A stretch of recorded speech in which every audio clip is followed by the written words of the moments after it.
Good morning students. आज हमारा नया टॉपिक है सॉल्युबिलिटी। देखिए सॉल्युबिलिटी क्या होता है ना। आप जैसे क्या है, कोई भी सॉल्वेंट है, सॉल्वेंट के अंदर हम जब कोई भी सॉल्यूट डिजोल्व करते हैं तो इनिशियली तो क्या होता है, सॉल्यूट डिजोल्व होता जाता है।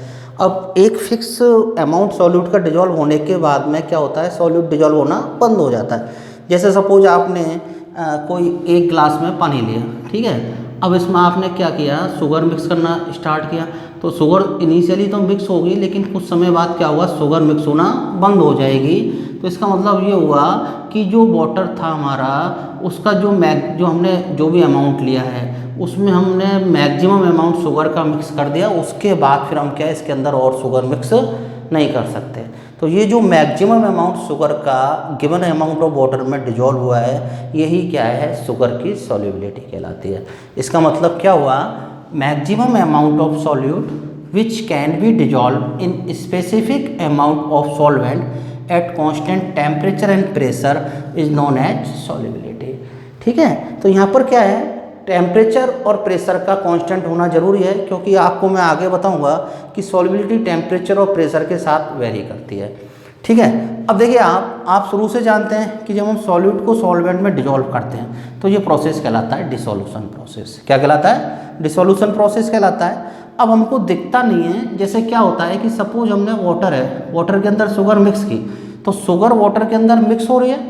अब ये तो हो गया dissolution. At the same time क्या होता है कि कुछ शुगर मॉलिक्यूल्स जो वाटर की सॉल्यूशन की सरफेस में है, वो आपस में कोलिजन करके, कोलाइड करके सेपरेट होते जाते हैं। मतलब क्या होता है कि ये प्रोसेस रिवर्स भी चलता रहता है, अपने को दिखता नहीं है। अब होता क्या है कि एक टाइम ऐसा आता है कि जितना सॉल्यूट सॉल्वेंट में डिजोल्व होता है उतना ही सॉल्यूट क्या होता है, सॉल्वेंट से सेपरेट हो जाता है। ये स्टेट कहलाती है, क्या कहलाती है, इक्विलिब्रियम। क्या कहलाती है, इक्विलिब्रियम। इसका मतलब क्या हुआ कि इक्विलिब्रियम पर rate of dissolution becomes equal to rate of crystallisation, है ना। अब होगा क्या कि ऐसा सॉल्यूट जो इक्विलिब्रियम में ऐसा सॉल्यूशन जो इक्विलिब्रियम में आ चुका है, उसके अंदर हम क्या है, गिवन टेम्परेचर और प्रेशर मीन्स कांस्टेंट टेम्परेचर और प्रेशर पर solute no more amount of solute dissolve नहीं कर सकते हैं। तो वो फिर क्या कहलाता है, सैचुरेटेड सॉल्यूशन। तो सैचुरेटेड सॉल्यूशन हुआ solution in which no more amount of solute can be dissolve at constant temperature and pressure. मतलब ऐसा सॉल्यूशन जिसमें गिवन टेम्परेचर एंड प्रेशर पर आप क्या है, सॉल्यूट का और अमाउंट डिजोल्व नहीं कर सके, वो क्या कहलाता है, सैचुरेटेड सॉल्यूशन। समझना आप मेरी बात को। अब देखिए आप, इसका मतलब ये हुआ, सैचुरेटेड सॉल्यूशन का मतलब ये हुआ कि आपने सॉल्यूशन में जितना maximum amount of solute dissolve कर सकते उतना आपने डिजोल्व कर दिया। तो हम क्या है कि सॉल्युबिलिटी को अलग तरीके से भी डिफाइन कर सकते हैं। We can say solubility is the concentration of saturated solution at constant temperature and pressure. It's okay, ठीक है। अब देखिए आप, हम सॉल्युबिलिटी को दो तरह से देखेंगे। एक तो solubility of solid in liquid और दूसरा हम देखेंगे solubility of gas in liquid. First देखिए solubility of solid in liquid. इसका मतलब हमारा सॉल्यूट तो क्या होगा, सॉलिड फॉर्म में, और हमारा जो सॉल्वेंट है वो क्या होगा, लिक्विड फॉर्म में। इट मीन्स जब सॉलिड और लिक्विड मिलकर सॉल्यूशन बनाते हैं तो इस तरह के सॉल्यूशंस के लिए जो सॉल्युबिलिटी होगी वो क्या कहलाएगी, solubility of solid in liquid. हम कैसे डिफाइन करेंगे, means maximum amount of solid which can be dissolve in specific amount of solvent at given temperature and pressure is known as solubility of solid in liquid. Suppose हम sugar को water में dissolve कर रहे हैं, तो यहाँ पर sugar तो हो गया सॉलिड फॉर्म में और वाटर हो गया लिक्विड फॉर्म में। ठीक है, अब देखिए आप, बात मुद्दे की ये है कि ये जो सॉलिड लिक्विड में डिजोल्व होता है, इसको कौन से फैक्टर्स अफेक्ट करते हैं। It means factors affecting the value of solubility of solid in liquid. मतलब मैंने आपसे शुरुआत में कहा था सॉल्युबिलिटी की डेफिनेशन में कि eight constant temperature and pressure, क्योंकि टेम्परेचर और प्रेशर पर क्या होती है, सॉल्युबिलिटी डिपेंड करती है। तो अब हम उन्हीं चीज़ों को देखेंगे कि हम कौन से फैक्टर्स हैं जो कि सॉलिड की सॉल्युबिलिटी को क्या करते हैं, अफेक्ट करते हैं। ठीक है, फर्स्ट देखिए nature of solid and liquid, है ना। तो आप शुरू से जानते हैं like dissolve like. It means जो आयनिक कंपाउंड्स होते हैं, जैसा आपका NaCl है, KCl है, या फिर पोलर कंपाउंड्स हैं HCl है, अमोनिया है ना। तो ये क्या होगा, जो पोलर सॉल्वेंट्स होते हैं, पोलर सॉल्वेंट जैसे H2O है, SO3 है, ठीक है, इनके अंदर ज़्यादा डिजोल्व होते हैं। और नॉन पोलर कंपाउंड जैसा हमारा शुगर है C6H12O6, ठीक है, और ठीक है, तो ये जो नॉन पोलर कंपाउंड्स हैं वो क्या होगा, नॉन पोलर सॉल्वेंट्स में ज़्यादा डिजोल्व होंगे। इसका मतलब ये हुआ कि आयनिक कंपाउंड्स और पोलर कंपाउंड्स की सॉल्युबिलिटी पोलर सॉल्वेंट्स में ज़्यादा होती है और नॉन पोलर कंपाउंड्स की सॉल्युबिलिटी नॉन पोलर सॉल्वेंट्स में, और या जिनको हम कह सकते हैं ऑर्गेनिक सॉल्वेंट्स में ज़्यादा होती है। कौन से सॉल्वेंट्स, ऑर्गेनिक, जैसे बेंजीन है, ठीक है, क्लोरोफॉर्म है ना, और भी बहुत सारे आ जाते हैं, तो इनमें क्या होती है, ज़्यादा होती है, ठीक है। तो ये आपका हो गया nature of solid and liquid. Now temperature, तो देखिए आप टेम्परेचर का सॉल्युबिलिटी पर क्या इफेक्ट होता है, आपको पता होना चाहिए कि सॉलिड की सॉल्युबिलिटी टेम्परेचर के हिसाब से एडजस्ट होती है, वो टेम्परेचर बढ़ाने पर या घटाने पर घट या बढ़ सकती है। अब देखिए मैं इससे पहले आपको बताना चाहूँगा कि जो सॉलिड का लिक्विड के अंदर डिसोल्यूशन प्रोसेस है, ठीक है, वो दो तरह से हो सकता है। एक तो ये हो सकता है ΔH = पॉजिटिव, इसका मतलब डिसोल्यूशन प्रोसेस क्या है, एंडोथर्मिक, क्या है, एंडोथर्मिक। और दूसरा इसका जो टाइप हो सकता है कि यदि आपने सॉलिड को लिक्विड में डिजोल्व किया तो सॉल्यूशन बन गया और यहाँ पर ΔH = क्या है, नेगेटिव, इसका मतलब ये क्या है, एक्सोथर्मिक, क्या है। अब ये आप 11th क्लास में पढ़ चुके हैं, उससे पहले वाली क्लासेज में भी आपको आता है। एंडोथर्मिक प्रोसेस वो होते हैं जिनके अंदर हीट एब्जॉर्ब होती है, और एक्सोथर्मिक प्रोसेस वो होते हैं जिनके अंदर हीट इवॉल्व होती है, ठीक है ना। अब देखिए आपने सपोज सॉलिड को लिक्विड में डिजोल्व किया और ये प्रोसेस एंडोथर्मिक है, मतलब जब सॉलिड लिक्विड के अंदर डिजोल्व हो रहा है उस टाइम हीट एब्जॉर्ब हो रही है। तो इस कंडीशन में यदि हम टेम्परेचर इंक्रीज करेंगे, टेम्परेचर, तो ली चैटेलियर्स के प्रिंसिपल के अकॉर्डिंग ये इक्विलिब्रियम क्या होगा, फॉरवर्ड डायरेक्शन में शिफ्ट होगा, है ना। अब ये ली चैटेलियर प्रिंसिपल क्या है, तो ऐसा है बच्चों कि 11th के कुछ बेसिक्स हैं जो कि 12th में बहुत ज़्यादा काम आते हैं, तो उन बेसिक्स की हम क्या है 2-3 क्लास अलग से लेंगे, तो उनको मैं 11th chemistry basics used in 12th के हिसाब से इसमें आपको डालूंगा, आप देखना उसको, ठीक है ना। तो अभी तो मैं ली चैटेलियर प्रिंसिपल के बारे में आपको थोड़ा सा बता रहा हूँ। ली चैटेलियर प्रिंसिपल क्या है, इक्विलिब्रियम में काम आता है। आपको पता है इक्विलिब्रियम क्या होता है, equilibrium is the state of any reaction और any system at which each and everything become constant, मतलब टेम्परेचर, प्रेशर, कंसंट्रेशन सब क्या हो जाती है, कांस्टेंट हो जाती है।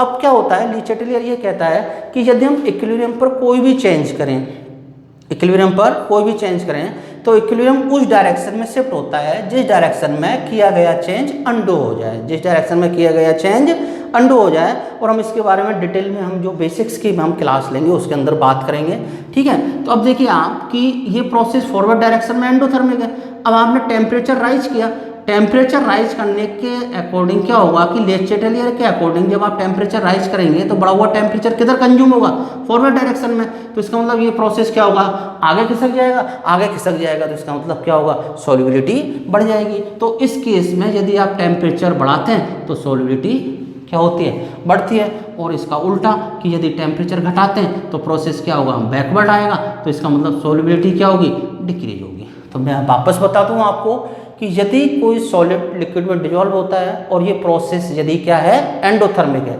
तो ऐसे प्रोसेस में क्या होता है कि यदि आप टेम्परेचर इंक्रीज करेंगे तो सॉल्युबिलिटी बढ़ेगी और टेम्परेचर डिक्रीज करेंगे तो सॉल्युबिलिटी घटेगी। इसका बहुत बढ़िया एग्जांपल आप देखिए जब हम शुगर है, शुगर को वाटर में मिक्स करते हैं तो एक लिमिट के बाद क्या होता है कि शुगर मिक्स होना बंद हो जाती है, लेकिन आप टेम्परेचर राइज करते हैं तो हम उस सॉल्यूशन में कुछ शुगर और ऐड कर सकते हैं। इसका मतलब ये होगा कि शुगर की सॉल्युबिलिटी वाटर में क्या होती है, टेम्परेचर बढ़ाने पर बढ़ती है, क्योंकि शुगर का वाटर में डिसोल्यूशन प्रोसेस क्या होता है, एंडोथर्मिक। और जब हम उसका टेम्परेचर बढ़ाते हैं तो प्रोसेस आगे खिसक जाता है और आगे खिसकने के कारण क्या होता है, सॉल्युबिलिटी बढ़ जाती है। It's okay.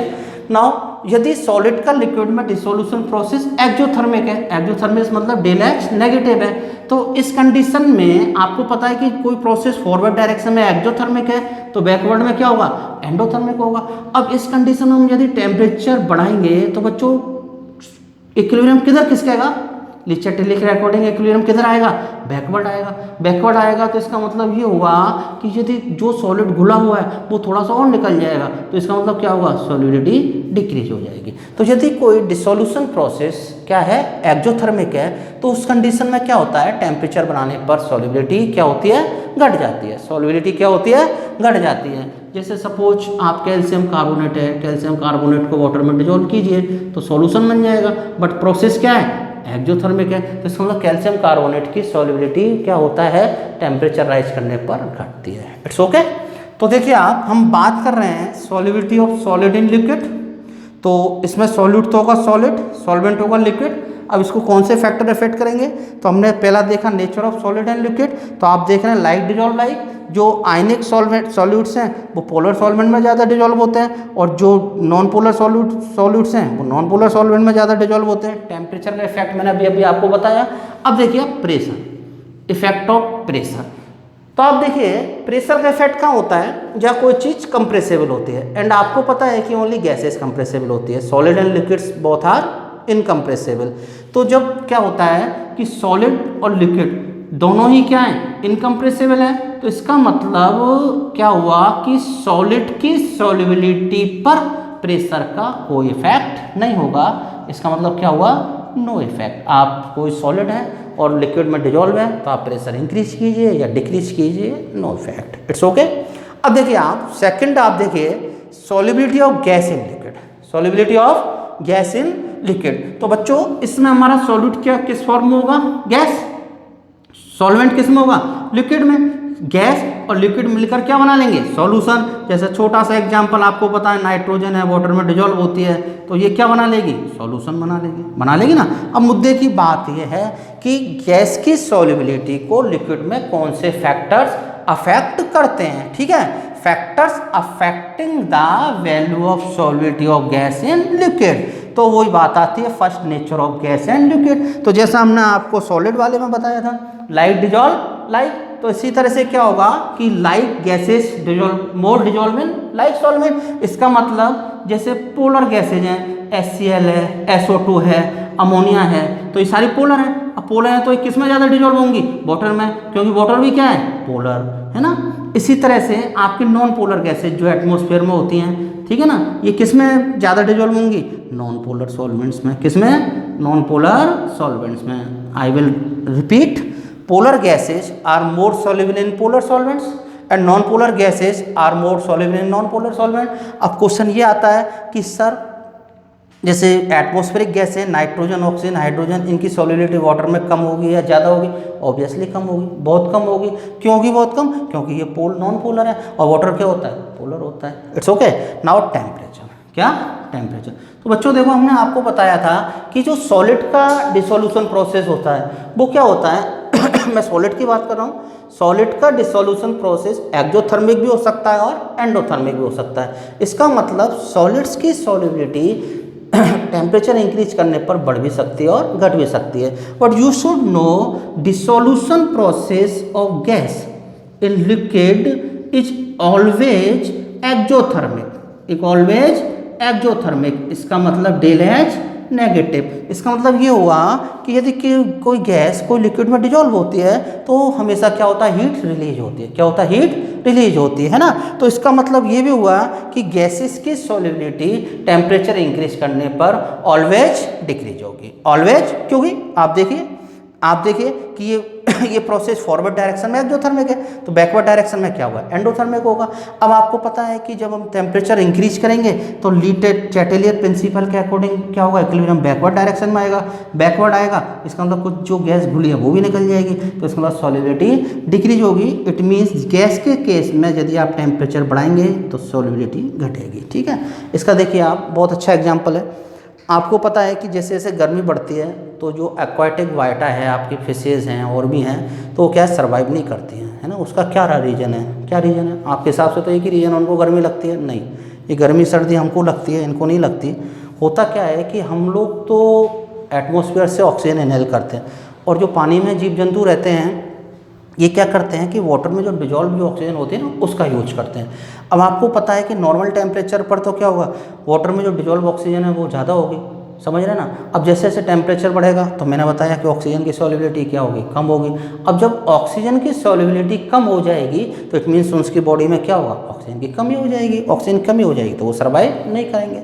इसका दूसरा एग्जाम्पल देखिए, आप कभी भी क्या होता है, डॉक्टर्स वगैरह आपको बताते हैं कि बीमार नहीं होना तो गर्म पानी पीजिए। उसका कारण क्या होता है कि जो पानी होता है उसके अंदर क्या होता है, बहुत सारी एटमॉस्फेरिक गैसेज जो कि पॉल्यूटेड होती हैं, पॉल्यूशन क्रिएट करती हैं, वो होती हैं, हमारे बीमारी भी उत्पन्न करती हैं, आ जाती हैं। अब आपने क्या किया, पानी को गर्म किया, तो पानी को गर्म करने से क्या होगा, उनकी सॉल्युबिलिटी क्या होगी, कम हो जाएगी, और सॉल्युबिलिटी कम हो जाएगी तो वो निकल जाएगी, पानी सही हो जाएगा।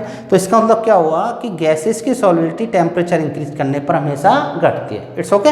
नाउ प्रेशर, देखिए सॉलिड की सॉल्युबिलिटी का प्रेशर पर कोई इफेक्ट नहीं पड़ता, बट आपको पता है कि गैसेस तो क्या होती हैं, कंप्रेसिबल होती हैं। कंप्रेसिबल होती हैं तो गैसेस की सॉल्युबिलिटी पर प्रेशर का इफेक्ट पड़ेगा, और जैसे हम प्रेशर बढ़ाएंगे सॉल्युबिलिटी बढ़ जाएगी। उसका रीजन क्या है कि कोई गैस कहीं सपोज किसी सॉल्वेंट में डिजोल्व है, लिक्विड में डिजोल्व है, अब आपने उसने स्पेस ऑक्यूपाई कर रखा है, अब आपने प्रेशर बढ़ाया, प्रेशर बढ़ाने से क्या होगा, वो गैस क्या होगा, कंप्रेस हो जाएगी, थोड़ा सा स्पेस खाली हो जाएगा, उसके अंदर और गैस आ जाएगी।